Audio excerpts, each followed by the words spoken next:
Hello hi నమస్తే, welcome to our channel ఆన్సీ vlogs. ఈరోజు వ్లాగ్ ఏంటంటే, ఈ కాంబినేషన్లో కర్రీ ఎవరైనా వండారా లేదా, వండకపోతే నా కర్రీ వీడియో చూసి తప్పకుండా ట్రై చేయండి. ఎలా వచ్చిందో కామెంట్ కూడా చేయండి, ఓకేనా?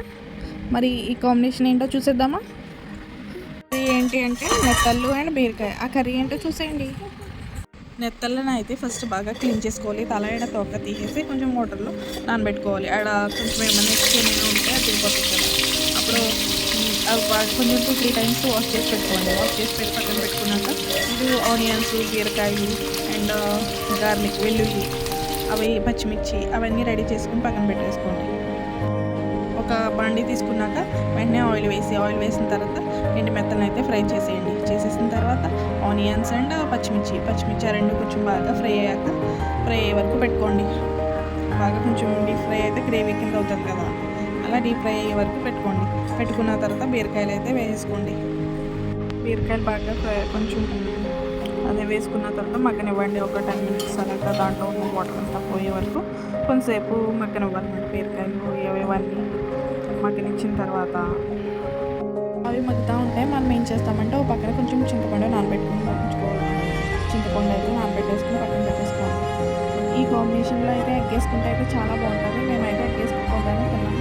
మీరైతే ఎగ్ వేసుకుంటే ఎలా ఉందో చెప్పండి. కర్రీ ఎలా ఉందో చెప్పండి. చాలా టేస్ట్ అయితే చాలా బాగుంది. నెక్స్ట్ అయితే పసుపు, 1 స్పూన్ పసుపు, మీ టేస్ట్కి సరిపడంత సాల్ట్ అండ్ మీ టేస్ట్కి సరిపడంత కారం వేసుకోవాలి. వేసుకుని ఒక 5 minutes వాటిని మొత్తం అంతా కలిపేలాగా మగ్గనివ్వండి.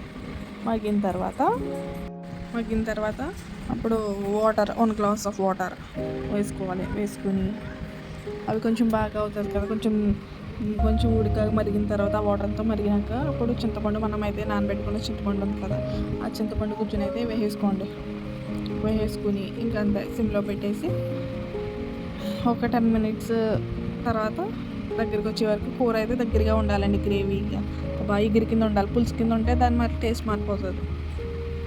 అప్పుడు మళ్ళీ వెల్లుల్లి చెప్పాను కదా నేను ఫస్ట్, ఆ వెల్లుల్లి అయితే ఇప్పుడు వాటర్ వేసిన తర్వాత అయితే వేసుకోండి. ఇవంతా వేసుకుని అప్పుడు కొంచెం దగ్గరికి వచ్చాక చింతపండు అయితే వేసేసుకోండి. అప్పుడు అంతే మూత పెట్టేసి కర్రీ దగ్గరికి వచ్చే వరకు చూసుకోవాలి. దగ్గరికి వచ్చిన తర్వాత కొంచెం ఎగురుగా ఉన్నప్పుడు ఆపేయాలి, ఓకేనా? ఇన్ని వ్లాగ్స్తో మీ ముందుకైతే వచ్చేస్తాను. ఈ వీడియో మీకు నచ్చినట్లయితే లైక్ చేయండి, షేర్ చేయండి, కామెంట్ చేయండి అండ్ సబ్స్క్రైబ్ చేసుకోండి, ఓకేనా? అండ్ ఈ కర్రీ అయితే ఎవరైతే ట్రై చేశారో వాళ్ళు తప్పకుండా కామెంట్ అయితే చేయండి. ఎలా వచ్చిందో కూడా చెప్పండి. మాకైతే చాలా బాగుంది. మీరు కూడా ట్రై చేసి టేస్ట్ అయితే ఎలా ఉందో చూసి చెప్పేయండి, ఓకేనా? బాయ్.